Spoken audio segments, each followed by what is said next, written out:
Desde antes de ser mãe, eu me pego em conversas de dramática indignação quando o assunto é a nova geração, os seus hábitos e a aflição desse futuro muito incerto quando a gente vê tantas mudanças no mundo. Hoje, com meu filho bebê, se eu pensar 2 minutos nesse assunto, minha cabeça não para mais. E mesmo que eu não dê telas, elas estão em toda parte. Estão na minha mão fazendo mercado, no carro, indicando os caminhos, nos comerciais dos pontos de ônibus, por aí vai. E eu fico imaginando o que se passa na cabeça de um bebê quando vê esse universo paralelo. Eu lembro da história de uma amiga que foi chamada na casa do afilhado porque os pais estavam querendo anunciar, contar, que iam se divorciar. E aí eles colocaram a criança pela primeira vez num quarto com a TV ligada. E 2 minutos depois eu e a criança berrando: socorro, invadiram a casa, tem alguém aqui. E os pais foram correndo ver o que era. E era o Faustão passando na TV.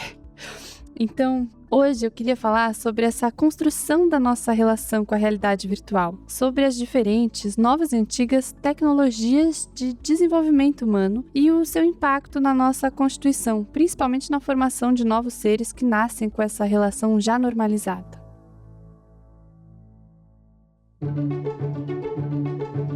Bem-vindos ao podcast Carta Materna. Para isso, a gente convidou hoje o Dr. Daniel Becker, ele que é pai, pediatra, sanitarista e um dos nomes mais lúcidos quando o assunto é infância. Ele fala de criança como quem fala de humanidade. E ele alerta que o que a gente está chamando de infância hoje talvez seja uma experiência tóxica. O Daniel é um dos criadores da Estratégia Saúde da Família do SUS, que é referência em pediatria integral e ativista pela infância. Uma pessoa que resume bem o tempo em que a gente vive. Segundo ele, as crianças estão adoecendo por viverem longe da natureza e perto demais das telas. Então, Daniel, muito bem-vindo. É um prazer ter aqui você conversando com a gente. Cara, muito obrigado por me receber no Carta Materna. É um prazer falar com os ouvintes, com você, e sobre temas tão importantes, tão dramaticamente urgentes do nosso tempo. Eu acho que a gente aqui fala muito disso, mas nunca é demais. É um tema que eu vejo que a gente está aprendendo a lidar, muitos dados, muita informação nova. E eu até queria começar conversando sobre algo que ronda predominantemente nas conversas de pais e cuidadores, que é a saúde mental dos jovens.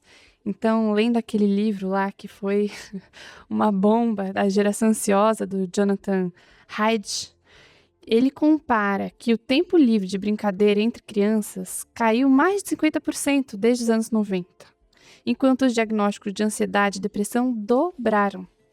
Nesse sentido, Daniel, eu queria começar te perguntando o que significa o brincar livre? Qual que é a importância da brincadeira, do risco de se sujar na terra, de escrever à mão? O que significa para a constituição de uma criança, de um indivíduo? A gente está falando, na verdade, se a gente for examinar um pouco mais de perto, dos fatores que constituíram a espécie humana como ela é. Durante 5 milhões de anos nós evoluímos dos primeiros macaquinhos que se colocaram eretos e começaram a opor o polegar, desenvolver mais o telencéfalo. Quem viu A Ilha das Flores, do Jorge Furtado, é um filme fundante na filmografia brasileira, ele fala dessa frase, a posição do polegar, telencéfalo altamente desenvolvido.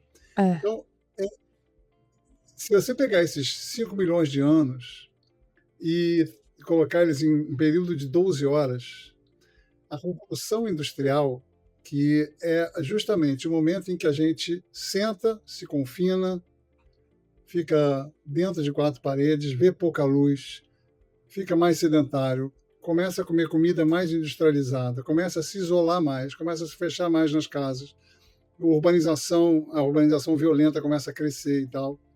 Até então, nós andávamos muito mais em contato com a luz do dia, com a natureza, com o movimento, a força física e o movimento, a socialização, a interação entre pessoas na sociedade, especialmente nas crianças, a interação brincante com os seus pares, dormindo à noite e comendo comidas que a gente encontrava na natureza e tal. Então, o ser humano, ele evoluiu, ele cresceu e adaptou o seu corpo ao longo de 5 milhões de anos nessas condições. A Revolução Industrial, nesse período de 12 horas, ela acontece 2 segundos antes do tempo atual. 2 segundos apenas. É uma boa relação mesmo.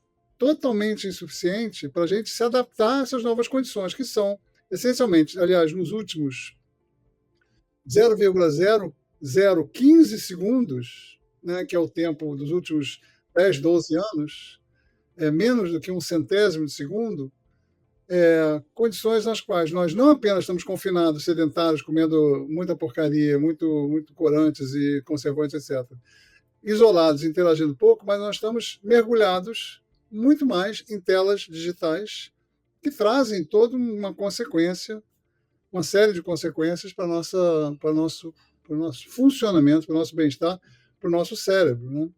Então, a criança brincar, a criança estar na natureza, a criança estar com seus pares, especialmente na brincadeira independente, sem presença do adulto, são elementos absolutamente essenciais para o seu desenvolvimento. Isso começa desde cedo, não necessariamente apenas na natureza, mas o brincar, o ter em volta de si objetos que ela vai explorar, que ela vai analisar, que ela vai desenvolver os seus sentidos, o toque, a visão, a audição, o olfato, o paladar, a sensibilidade, vai explorar as formas, vai explorar as suas mãozinhas, que ela vai tocar e vai se esfregar, né? Desde o bebê de poucos meses, que começa a explorar seu próprio corpo, desde esses momentos tão singelos do bebê, é a realidade que está formando o seu cérebro e o seu corpo, que está provocando o desenvolvimento como ele deve ser, o desenvolvimento humano, como ele sempre foi. Isso vale para toda a infância, né? Que cada momento com a sua etapa. Então, o bebê vai explorar os objetos em volta, a criança que já anda vai se deslocar e vai explorar o mundo. Na natureza, ela vai ser muito mais atiçada na sua curiosidade, na sua descoberta. A natureza, com a sua heterogeneidade, com a sua harmonia, com a sua variabilidade e com o seu deslumbre, ela encanta sempre a criança, né? São milhares de estímulos. Botar o pé na lama, se sujar, enfiar a mão na terra, na grama, pegar os gravetos, seguir as formiguinhas, olhar o rio, mergulhar na água de uma cachoeirinha, olhar o pôr do sol, olhar as árvores contra as nuvens e o céu azul, ver os cachorrinhos, ver os passarinhos, enfim, então milhões de estímulos maravilhosos para ela. E ela, a partir daí, na vida escolar também, né, a partir desse momento mais formal de educação, vai conhecer o mundo através da escola, vai aprender algo muito importante, que é a realização de tarefas chatas, né, que é algo também que é fundamental, que a gente esquece que a escola nos oferece, né, porque a vida não é só feita de prazer. Vai aprender a ler, né, que é outra forma fundamental de desenvolvimento humano, desde a Idade Média, desde o início da Idade Moderna, né? A gente está esquecendo dela. A criança e o adolescente, veja bem, também tem um momento muito importante do seu desenvolvimento, que acontece na puberdade, quando a criança vai reconfigurar o seu cérebro, que é um cérebro infantil, num cérebro adulto. E ela faz isso através do desenvolvimento do córtex pré-frontal, das conexões, especialmente do córtex pré-frontal, que é uma área do cérebro que fica mais ou menos aqui, e que é responsável por funções executivas, organização, planejamento, análise, pensamento crítico, controle de impulsos, né? Então, é uma área fundamental para a vida adulta, para todas as tarefas que a gente vai ter que enfrentar como adultos. E ele faz isso através, né, do desencadeamento da puberdade de seus hormônios, que vão influenciar nesse crescimento do cérebro, mas ele também faz isso através das experiências sociais, naturais, escolares, familiares, viagens, passar o dia com os avós, ir no cinema, ir no museu, passar um dia no parque, fazer um piquenique, namorar, tomar um chute na bunda da namorada, arranjar outra namorada, se rebrigar com os amigos, ser excluído, tentar se reincluir, conseguir outros amigos, tomar um pau numa prova, e tomar uma bronca do professor e do pai, estudar mais e conseguir perder um campeonato e treinar mais e aí no próximo ir melhor. Enfim, são experiências fundamentais para a vida. A gente está trocando tudo isso em um grande número de crianças, isso desde a mais tenra infância. A última pesquisa da Fundação Maria Cecília mostra que 94% das crianças de 3 a 6 anos passam mais de 2 horas na tela. Isso é escandaloso. É Crianças de 3 a 6 escandaloso. anos É. é a idade onde o desenvolvimento do cérebro é explosivo, e se dá uma velocidade de 1 milhão de sinapses por segundo na primeira infância. Mas me diz uma coisa, da onde quando que aconteceu essa cisão, assim? Por que a gente está se rendendo tanto a essa entrega, né, liberar esse acesso com uma idade Não é difícil entender. tão pequena, né? Porque eu queria depois que você me comentasse também sobre o movimento Desconecta, que eu vi que você está levantando bastante essa pauta, mas queria entender antes, assim, por que que a gente está se rendendo a isso? Tem algo que a gente ainda não sabe, muita gente ainda não sabe. Outro dia eu até estava, enfim, já sei de alguns malefícios e tal. Outro dia eu estava jantando e vi pela janela a vizinha botando a bebezinha para dormir, assistindo Peppa Pig às 21h. E eu até entendo, assim, que às vezes a gente, mães, pais, enfim, a gente quer resolver aquilo de uma forma rápida. Mas eu falei, gente, realmente acho que talvez as pessoas ainda não tenham a noção do impacto que causa essa exposição, né? O impacto para o sono, mas desde uma introdução muito cedo às telas para as crianças, bebês, enfim.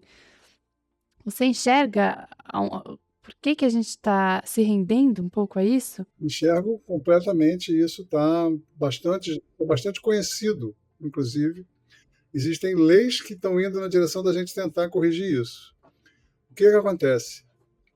A tecnologia em si, ela não é nociva, né? Acesso à internet, muito pelo contrário, Não é? trouxe avanços incríveis para a humanidade, e qualquer solução para os problemas que a gente tem hoje, inclusive para os problemas de aquecimento global, por exemplo, de mudança climática, vão passar pela internet, óbvio, né? Pela Sim. ciência que hoje em dia se abraçou e se unificou no mundo inteiro através da internet, enfim. Existem grandes avanços, conveniências que ela nos oferece e tudo mais. Só que os aplicativos que a gente usa no dia a dia, as plataformas de redes sociais, vídeos curtos, comunicação de mensageria, né, de mensagens, e de agora de inteligência artificial, são plataformas que vivem essencialmente de um modelo de negócio que depende da nossa presença nessas plataformas. A IA ainda está nos primeiros passos, mas ela já vai ter anúncios daqui a pouco. Todos eles dependem da nossa presença para ganhar dinheiro. E eles estão trilionários, né? São empresas, as mais poderosas empresas do mundo hoje são essas. O Google, a ByteDance do TikTok, a Meta do Facebook, WhatsApp e Instagram, a ChatGPT, a do Claude lá, são as empresas mais poderosas. E para manter a gente nessas plataformas, o trabalho que eles fazem é viciar.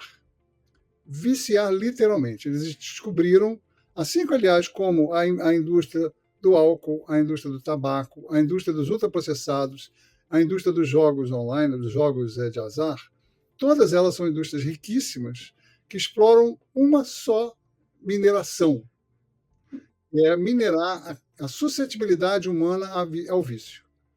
E todas elas desenvolvem cada vez mais mecanismos extremamente poderosos de nos viciar. No caso por exemplo, das redes sociais, o modelo de negócio deles é o algoritmo, né, que é uma forma de inteligência artificial, só que ela não é generativa, ela não produz conteúdo, ela só faz uma curadoria de conteúdo, ela escolhe o que a gente vê. Mas só fazendo isso, e através do conhecimento dos dados que nós fornecemos a ela quando estamos na plataforma, que são usados ilegalmente, aliás, ela nos faz ficar cada vez mais ali. Como é que ela faz isso? Primeiro, investindo bilhões em neurociência e em programação, né? São bilhões, literalmente. Os melhores neurocientistas do mundo trabalham para essas empresas. E o que eles fazem? Através de vários mecanismos, fazem com que adultos, e muito mais ainda crianças e adolescentes, que são mais suscetíveis ao vício, porque não têm controle justamente do córtex pré-frontal, fiquem cada vez mais tempo lá dentro, dependam cada vez mais disso. E tudo que está acontecendo ali é maravilhoso, e tudo que acontece fora dali é chato, é difícil, é algo que a gente tenta evitar. Então, cada vez ficamos mais. Esses mecanismos são vários, por exemplo, estímulos sociais, né? Nada é mais estimulante socialmente do que uma rede social, porque tem os likes, os comentários, tem as notificações. Quando um grupo do WhatsApp notifica para um adolescente, Ele está chamando o adolescente, vem cá, você é nosso, você está com a gente, olha só a última, olha a novidade, olha a fofoca, olha o meme. Né? Bom dia, você está com a gente, você já acorda aqui no meio de nós. O que é isso? É pertencimento, é reconhecimento, é tudo que o adolescente precisa. Né? As notificações são isso, tudo nos chamando, dizendo que nós somos importantes. Sim. Então, são estímulos sociais muito potentes. Você não ganha 300 abracinhos quando você faz um gol ou quando você Não, fica você nem bonita alcança ou tanta gente assim na vida você real, né? passa numa prova. Não, isso só acontece dentro da internet.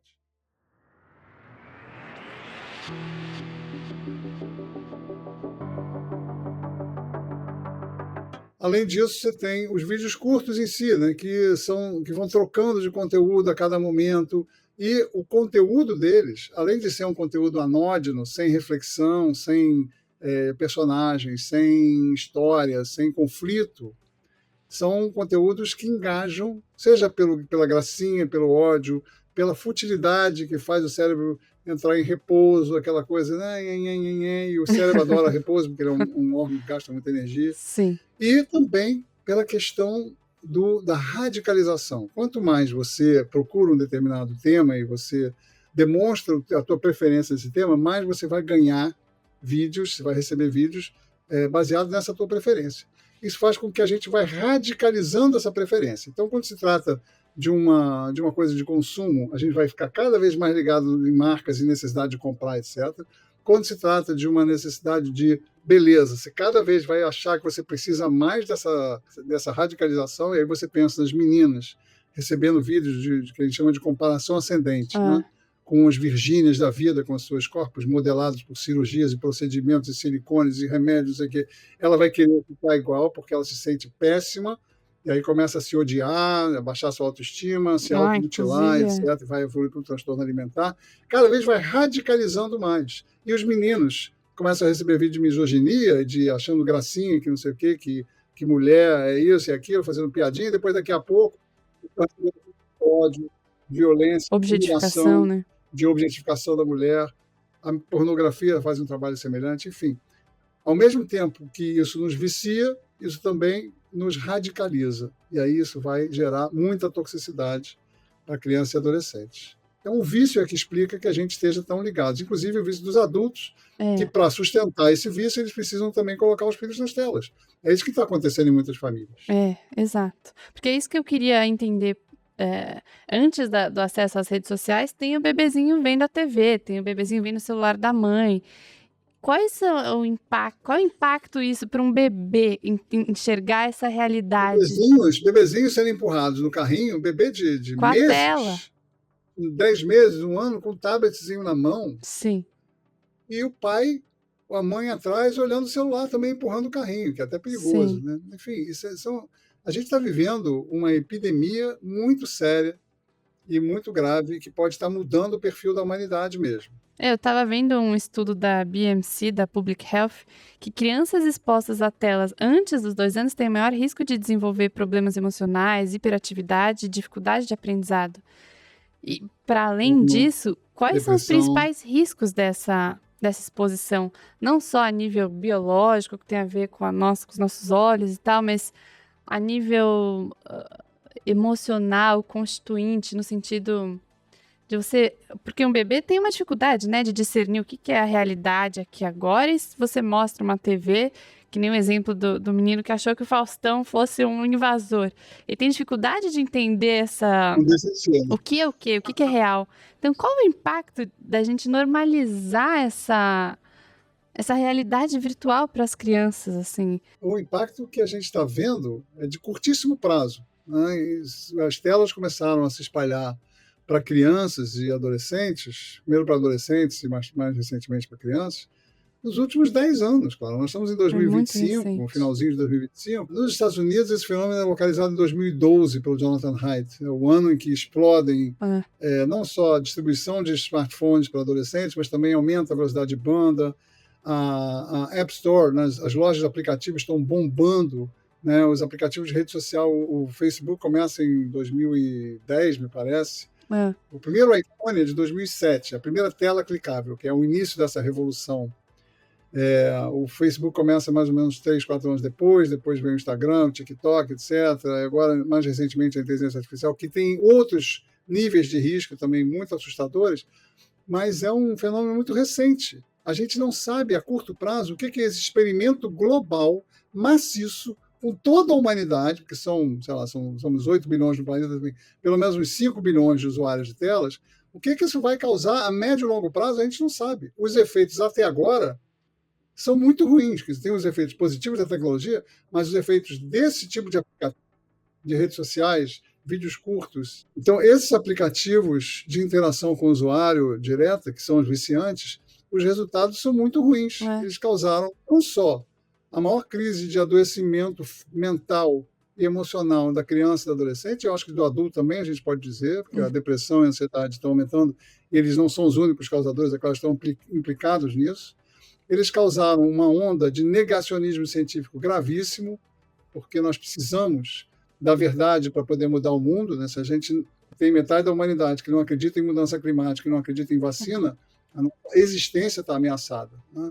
Eles causaram a ascensão de tiranias, a ascensão da extrema-direita, que se aproveitou muito bem das redes, né? Porque justamente esse ambiente de ofensa, agressividade sai, né? Onde não há debate, onde tudo é polarizado, é um ambiente perfeito para o extremismo, e a extrema-direita se aproveita dele muito bem. Então, está crescendo no mundo inteiro, né?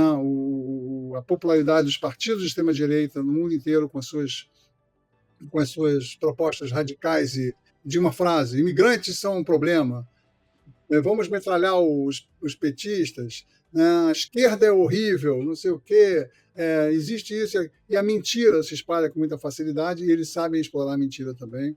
Então, é muito, muito assustador os resultados que a gente está tendo a curto prazo. A longo prazo, a gente não sabe onde isso vai parar, mas os sinais não são bons. Tem um ditado taoísta que eu gosto muito, que diz: se você continuar caminhando na mesma direção, você vai chegar onde você está indo. E a gente não está em um lugar muito bom. A gente nem sabe onde é essa chegada, né? É isso que é um pouco preocupante. A gente vai indo sem saber muito para onde, mas estamos indo nesse sentido. Agora, me diz uma coisa. Eu estava vendo aqui que quase 90% da população brasileira com 10 ou mais anos tem um telefone pessoal para uso celular. E eu vi você falando bastante nas suas redes sobre o movimento Desconecta. Você me explica um pouco o que é esse movimento? A partir de que idade se sugere essa introdução? Com que qualidade? Como que os pais podem aprender a lidar com isso? E como esse senso de coletividade do projeto pode ajudar a gente a frear um pouco nessa aceleração? Olha, claro, o movimento Desconecta, ele representa uma das possíveis saídas, e uma saída muito legal, porque é uma saída que vem da comunidade. Mas eu quero antes dar um panorama dessas possíveis saídas. Né? Então, nós temos muitas possibilidades de virada do jogo, de começar, não virada do jogo, mas começar a inverter esse ciclo de danos, esse ciclo vicioso que está acontecendo. Cada vez mais telas, cada vez mais cedo, cada vez mais danos. Como é que a gente faz isso? Tem, diria, talvez 4 níveis de intervenção. Primeiro, na família. O segundo, na escola. O terceiro, na política, nas leis, e o quarto, nas cidades. E o Movimento Desconecta participa desse primeiro nível, porque qual é o motivo que 90%, literalmente, as pesquisas mostram, dos pais oferecem um celular cedo demais para os seus filhos, que é sabidamente nocivo? Primeiro, por ignorância, porque acham que não tem nada demais, acham bonitinho uma criança de 3 anos ficar 2 horas no TikTok, fazendo literalmente um assassinato do desenvolvimento dessa criança. Mas não sabem disso. Segundo, porque o motivo principal é: meu filho vai ser o único sem celular. Esse é o motivo dado pela maioria dos pais. Um adolescente que não tem celular e todo o resto tem, de fato, ele sofre muito. Ele vai ficar sem saber do programa, do meme, da fofoca, do movimento da turma. Ele vai estar exposto a sofrer bullying, porque ele começa a ficar excluído. Então, ele sofre de fato. Ele não pode ficar sem celular, ele fica desesperado. Mas, se você tem um movimento de pais, como o Movimento Desconecta, que surge da ideia de algumas mães de São Paulo, que hoje está em 23 estados do Brasil, em mais de, parece, 600 ou 700 escolas, a ideia deles é justamente fazer com que pais, na mesma escola, na mesma turma de uma criança, se organizem e assumam um compromisso, que é assinado, inclusive, de não dar celular cedo para os seus filhos. Isto é, atrasar a entrega do primeiro celular para 14 anos. Eu localizo isso no final do ensino fundamental, no 9º ano, ou no início do ensino médio, e não deixar entrar em redes sociais até o final do ensino médio, 16 anos. Isso é o ideal. 14 para 16 anos, você já passou da primeira infância, da infância escolar, do período escolar e da puberdade, que é justamente quando amadurece o córtex pré-frontal. Eles estão um pouco mais prontos para enfrentar o vício e os danos que aquilo pode causar. Eles não vão ser formados no seu desenvolvimento dentro desse ambiente tóxico. Eles vão ter feito tarefas do seu desenvolvimento antes de entrar em contato com esse ambiente tóxico. Isso faz toda a diferença. O trabalho que você citou, inclusive, mostra que antes dos 12 anos faz muita diferença no sentido negativo. E eu tenho certeza que se nós fizéssemos a partir de 14, mostraria que os danos são menores ainda. Então, você tem essas crianças, esses adolescentes que não têm celular, não serão mais os únicos. Eles vão ter com quem brincar, com quem combinar programas, com quem se encontrar no fim de semana, com quem estudar. Eles provavelmente vão demonstrar mais alegria, mais felicidade, mais bem-estar, melhor cognição, que, aliás, é um dos problemas que nós estamos tendo, né? A cognição, a escolaridade está cada vez mais caindo, né? A atenção está cada vez mais dispersa, então não se consegue prestar atenção em nada, nem os adultos. Os adolescentes veem um capítulo de série no streaming dublado, porque eles podem ficar olhando o TikTok ao mesmo tempo.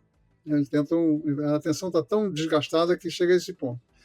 E aí, o Movimento Conecta facilita esse trabalho das famílias, que é fundamental, que é de entregar o celular mais tarde e deixar entrar nas redes sociais mais tarde.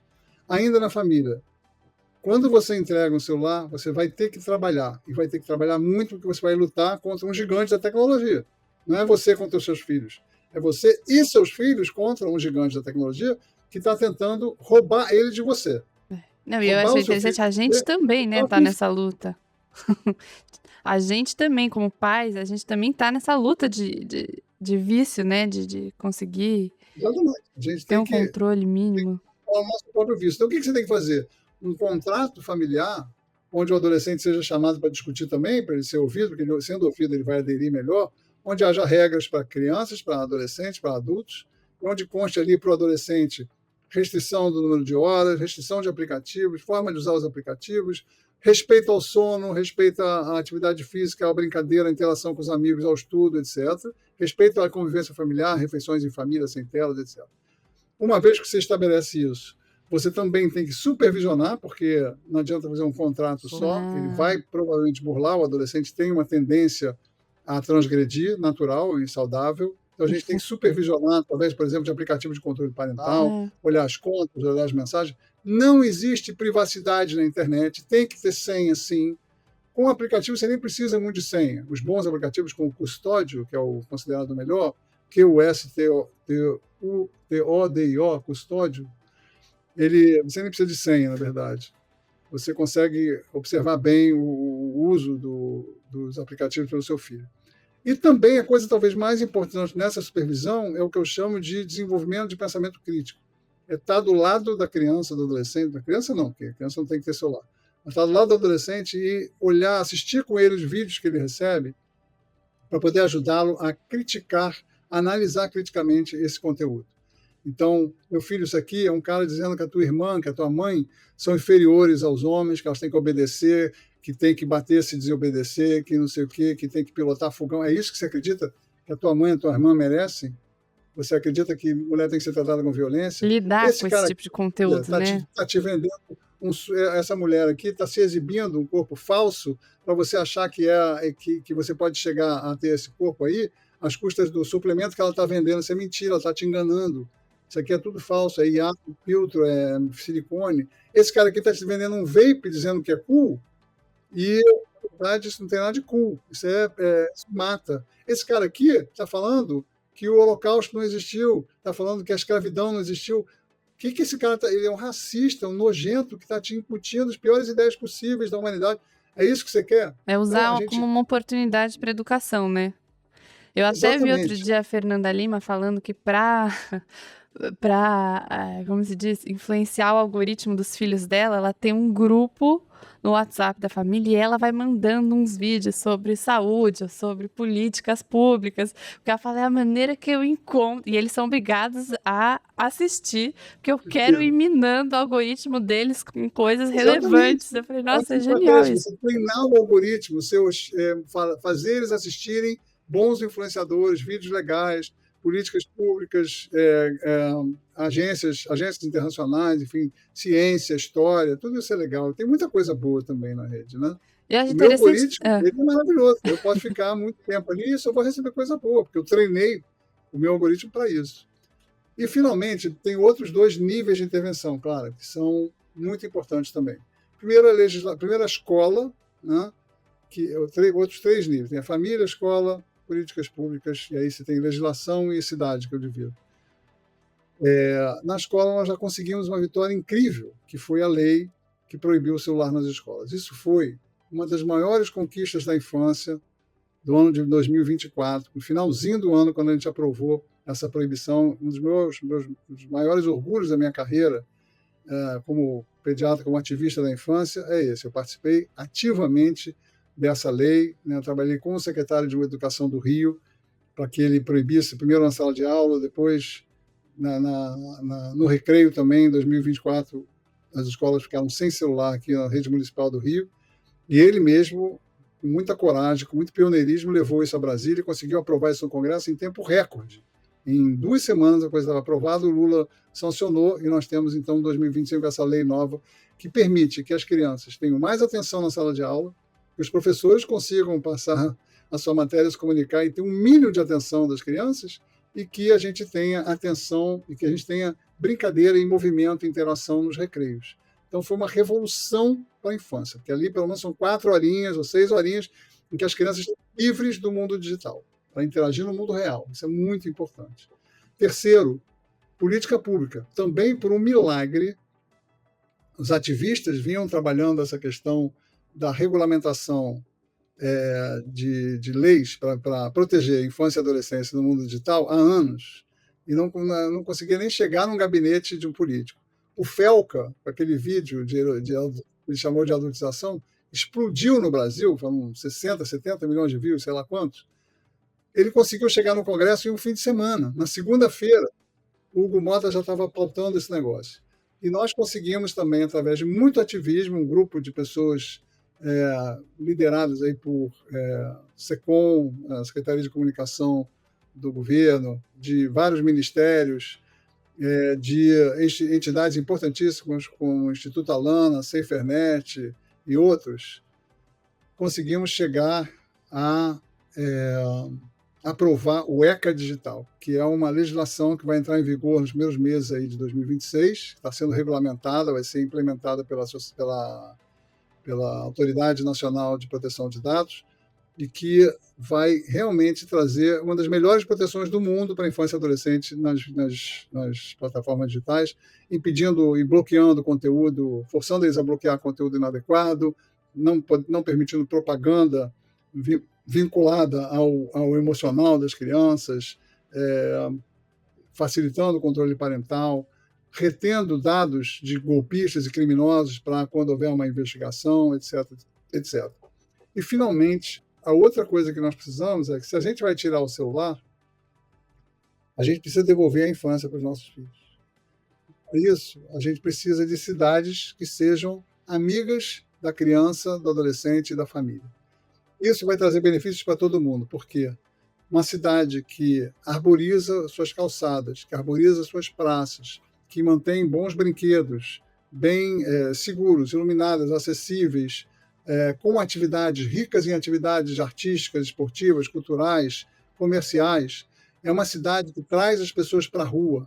E, além disso, ela vai favorecer a brincadeira das crianças, o esporte dos adolescentes, a interação entre os adultos, a atividade física entre os adultos, que é muito mais fácil fazer numa rua a 25 graus do que uma rua a 40 graus, e a arborização ela abaixa a temperatura em até 10 graus, vai trazer bem-estar, vai trazer autoestima para as pessoas. Tem trabalhos dos Estados Unidos e na China, claro, que mostram que maus tratos infantis e criminalidade caem 40% quando você arboriza, quando você faz um bairro mais bonito, né? Especialmente com mais árvores, com praças, etc.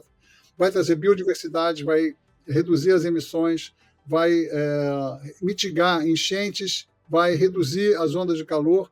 Enfim, são benefícios para todo mundo. E, ao mesmo tempo, também você ativa a economia, você traz o vendedor de água mineral, de pipoca, o restaurante da esquina fica mais animado. Tem as atividades também culturais que vão gerar recursos, tem turismo, valoriza as propriedades, aumenta a arrecadação da prefeitura, enfim, é bom para todo mundo e, além disso, vai trazer mais adaptação das nossas cidades à crise climática, que é tão importante. Então, essa é uma política pública municipal que hoje eu diria que é fundamental para a nossa sobrevivência e para combater os grandes problemas que a gente tem hoje na saúde e na sociedade. Essa intervenção por cidades mais amigas das pessoas. Interessante isso, porque esse urbanismo é algo que a gente nunca coloca tanto em foco quando a gente está falando dessas questões, mas na verdade tem um impacto altíssimo, né, na nossa convivência de um modo geral. Eu diria que o urbanismo hoje é uma das políticas públicas mais importantes para a infância. Muito legal esses dados. E também me faz pensar um pouco que os transtornos todos que a gente fala não estão, na verdade, nas crianças, né? Mas estão nesse entorno que a gente oferece para elas, né? Estão nesse ambiente. Então, faz parte a gente criar esse espaço propício, né? Possível. E, Daniel, outra questão que eu queria tratar com você é sobre a medicalização de rotina. Porque a gente vê esses números altíssimos de ansiedade, depressão. Eu estava vendo que até é um número que tem ultrapassado de adultos, quando a gente fala no recorte Brasil. Os jovens têm tido mais diagnósticos do que os adultos. E pensando que aqui eu tenho um dado que TDAH, depressão e ansiedade entre crianças e adolescentes aumentou de uma forma constante desde os anos de 1990, segundo a OMS. Estima-se que 1 a cada 20 crianças já recebeu algum diagnóstico relacionado à atenção, comportamento ou humor.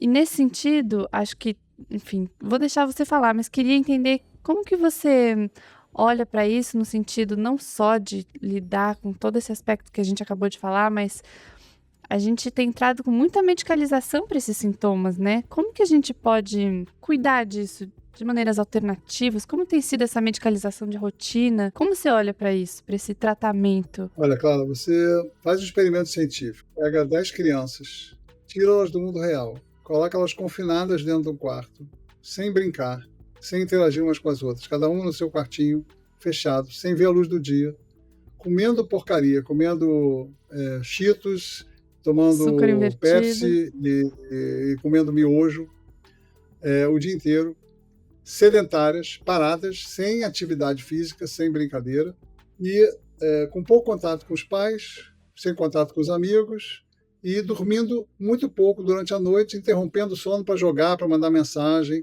e submetidas a essa luzinha da tela 8, 10 horas por dia. Não tem nenhuma que não vai desenvolver um sintoma parecido com o TDAH. Não tem nenhum, eu garanto para você. É impossível uma criança sobreviver nessas condições sem manifestar desatenção, dispersão, distração e, especialmente, agitação. Não, porque o corpo da criança não foi feito para viver essa vida, ou a sua mente muito menos. O corpo e a mente da criança foram feitos para brincar, para estar ao ar livre, para interagir com outras crianças, para aprender, para interagir com adultos. Mas é importante a gente não normatizar isso, né? Achando que é só dar um remédio que resolve. Talvez olhar para esse entorno seja algo prioritário, né? Essa é a questão que nós estamos vivendo. Esse é um problema dos adultos, porque nós estamos oferecendo uma infância completamente deturpada aos nossos filhos, e quando eles manifestam saudavelmente sintomas, eles estão reagindo a uma infância opressiva. O que a gente faz? Em vez da gente pensar no que a gente está fazendo e mudar essa infância para uma infância brincante, com natureza, com boas escolas, com famílias presentes, com comida de verdade, que eu sei que para alguns é difícil, a gente, em vez disso, a gente oferece o quê? A gente se diz, olha, o problema não é nosso, não é da sociedade, não somos nós os culpados. O problema é que essa criança está com um defeitinho no cérebro dela. precisa tomar um remedinho para corrigir esse defeito. A gente culpabiliza a criança pela sua opressão. E aí ela Tenta vai ter achar um que caminho corresponder fácil, né? Como se fosse só... Sim. Oi? Não, e tenta facilitar um pouco esse caminho, né? Assim, vai ser um caos se eu tirar, sei lá. Parece que é muito complexo mexer nessa estrutura e às vezes dar um remédio é uma via facilitadora, né? Exatamente, esse remédio funciona. Então é um alívio para a família, porque dói menos, né? Dói menos entender que o filho dela tem um probleminha que vai ser resolvido com um remédio, do que eu estou oferecendo uma vida para o meu filho. Dói menos para a escola, que não tem que ficar com um aluno que não para quieto, que não presta atenção, que está indo mal, que não sei o que vai repetir, que os pais vão reclamar. Então, dói menos para todo mundo. E aí a gente explode os níveis de medicalização na infância. Eu garanto para você que uma boa parte, a maior parte, eu diria a grande maioria dos diagnósticos e dos tratamentos de TDAH hoje em dia são desnecessários. Infelizmente, essa é a nossa realidade. Se essas crianças tivessem um pouquinho de mudança de estilo de vida, elas iriam melhor na escola, elas teriam um comportamento melhor. Sim. Agora, Daniel, o último assunto que eu acho que não posso deixar passar é uma distinção enorme quando a gente fala desses transtornos, principalmente ansiedade e depressão, em relação a meninas e meninos. Para as meninas, tenho aqui uma referência da Pesquisa Nacional de Saúde dos Escolares, realizada pelo IBGE, que mostra que mau humor, tristeza, sentimento de que a vida não vale a pena, autoavaliação negativa, são sintomas muito mais prevalentes nas meninas. Como que a gente pode ter esse olhar um pouco mais especial, mais específico, quando a gente fala dessas questões, mas olhando para esse recorte de meninas? Existe um recorte de gênero, acho que a gente tem que falar de meninas e meninos. Exato. Né? A gente está diante de uma onda de feminicídio sem precedentes, de uma onda de violência contra a mulher sem precedentes. A gente tem a pesquisa de uma socióloga inglesa mostrando que o machismo é mais comum entre os meninos do que entre os velhos de 50 anos hoje em dia. Né? A misoginia. Então a gente tem que falar dos dois. Existe um uso bastante diferente de gênero por gênero da internet. As meninas ficam muito mais nas redes sociais. Elas são mais sociais, elas são mais da interação, elas dependem muito da avaliação dos outros, né? Seja por uma questão biológica, seja por uma questão cultural. Né? A menina precisa ser bem considerada. Todos os adolescentes, especialmente, precisam ser vistos, ser reconhecidos, ser queridos, se sentir pertencentes ao grupo. Mas as meninas mais, elas têm que ter amigas, elas têm que se sentir queridas e elas interagem muito mais nas redes entre si, como elas interagiam antes, através dos grupos, das conversas, das fofocas. A gente sabe que amizades entre mulheres são mais perenes, até a vida adulta, né? Você vê muito mais num restaurante mulheres conversando em grupo do que homens conversando em grupo. A mulher tem uma capacidade de desenvolver a amizade, a relação muito mais profunda, muito mais duradoura. Então, para as meninas, o uso das redes sociais ele é mais impactante. Os meninos ficam mais nos jogos e na pornografia. São os dois ambientes onde eles frequentam mais. Então, os danos se dão de forma diferente. Para as meninas, vai ser especialmente a comparação ascendente. Não só com as virgínias, com as ostentadoras, com as blogueiras fitness e com as vendedoras de procedimentos e treinos radicais e cursinhos de como emagrecer. Essa exposição do corpo é algo muito presente, né? Vão levando nós para o auto-ódio, para o auto-desprezo, como você falou, e vai fazer com que ela evolua para um transtorno alimentar, porque ela geneticamente não vai conseguir nunca ter o corpo da fulana, da beltrana, e ela começa a se automutilar, porque dói demais. E não só isso, também porque Instagram e TikTok são os lugares onde a vida é recortada e editada para parecer maravilhosa, né? Eles são lugares de exibicionismo, de narcisismo, e ela vai sempre ver as amigas dela nas festas, nas viagens com a família, de primeira classe, sei lá para onde, para o Hotel das Maldivas ou para Disney, não sei o quê, tudo que ela quer, e ela está lá na casa dela, fechada no seu quarto, sem conviver, com as suas espinhas, com a sua barriguinha, se odiando cada vez mais. E ela começa a se automutilar porque a dor física da automutilação é menor do que a dor ela atenua a dor psíquica de estar se confrontando com esse universo onde ela está fora de tudo, onde ela está excluída de tudo. Isso vai evoluindo para transtornos alimentares, para ansiedade, para pânico, depressão, muita depressão e suicídio, cara. O suicídio já está, se não me engano, em segundo lugar na causa de morte de adolescentes e está indo para primeiro, na causa externa.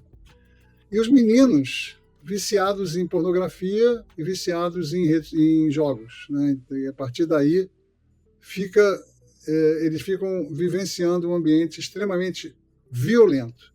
Os jogos, a maior parte, são violentos, e a pornografia é onde eles fazem a sua iniciação sexual e onde eles vivem uma sexualidade, uma introdução à sexualidade, de uma forma totalmente deturpada, né? Onde, em vez de ser através de um encontro que vai desenvolvendo intimidade crescente, vai evoluindo com afeto e descoberta do corpo do outro, do seu próprio corpo, do prazer, vai ser através de imagens impactantes, performances impossíveis, corpos moldados e provavelmente bombados artificialmente, pênis gigantes, seios gigantes, bundas gigantes e muita violência contra a mulher, subjugação, humilhação, violência mesmo, estrangulamentos e tudo mais.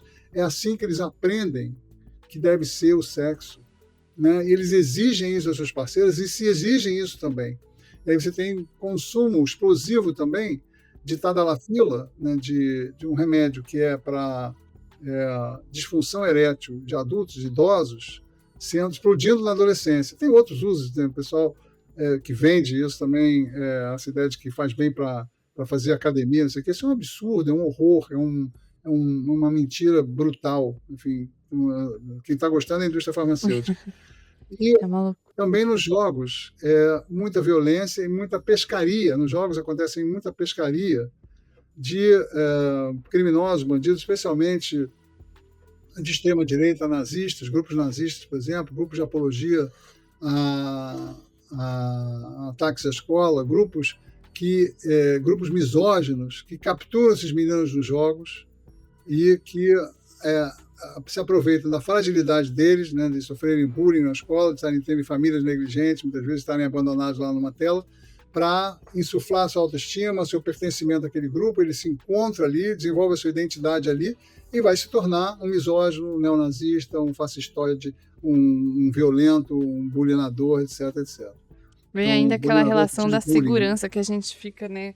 Também os pais têm muito essa justificativa de ele tá em casa, no celular, é mais seguro do que ele tá na rua, andando, ou sei lá, mas na verdade o perigo mora muito perto, né? O perigo tá na sua mão. A rua hoje em dia é muito mais segura, eu diria. Claro, com todos os cuidados que a gente deve ter, mas é mais segura do que ficar um adolescente fechado num quarto, com um celular e um computador. Ele está numa festa de misóginos, de violentos, de mentirosos, de negacionistas, de vendedores de porcaria, de golpistas, de bandidos, de pedófilos. É muito mais perigoso. O crime se mudou para a internet. É muito mais fácil você ser bandido na internet do que na praça. Então ele está ali à disposição de todo mundo, oferecendo seus dados, oferecendo a sua mente aberta para todas as pessoas. Sim. Ir para a praça e para a rua realmente é a melhor saída, né? Tá nos encontros reais. Daniel, muito obrigada. Acho que você trouxe ótimas elucidações, ótimas referências. Espero que a gente possa ter iluminado aí pais, mães, avós, cuidadores. E agradeço pela sua participação sempre ativista nesse sentido. Muito, muito obrigada.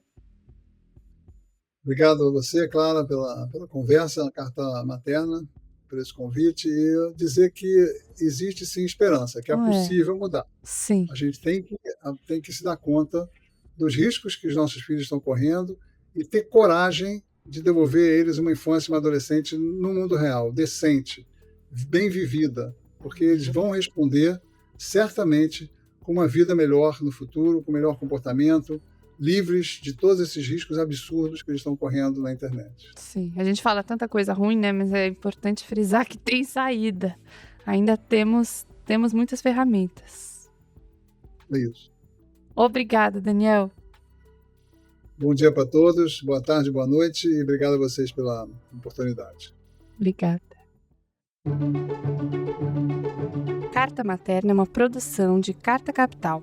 Roteiro e apresentação por Clara Whittaker, edição de áudio Carlos Melo e Lola Magalhães e coordenação editorial Thaís Reis Oliveira.